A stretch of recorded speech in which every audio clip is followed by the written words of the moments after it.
ఎలా ఉన్నారు ఆనంద్? బాగున్నాను పాస్టర్, రండి కూర్చోండి. పోలీస్ స్టేషన్ నుంచి నైట్ వచ్చారు కదా? అవును పాస్టర్ గారు.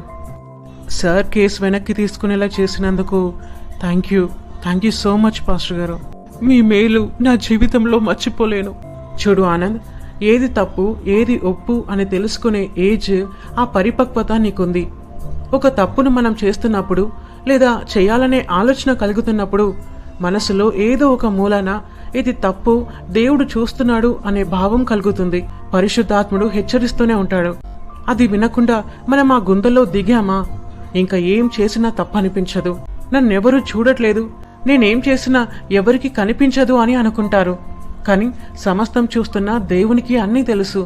అయినా మన మీద తనకున్న ప్రేమతో మారటానికి అవకాశం ఇస్తూనే ఉంటాడు.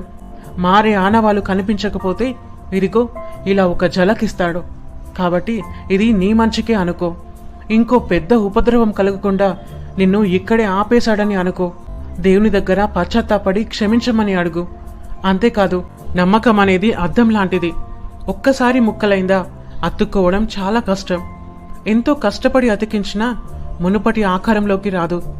నమ్మకం తెప్పించుకోవడం కష్టం, వచ్చిన నమ్మకాన్ని కూల్చుకోవడం చాలా ఈజీ. కోల్పోయిన నమ్మకాన్ని తిరిగి తెచ్చుకోవడం చాలా చాలా కష్టం.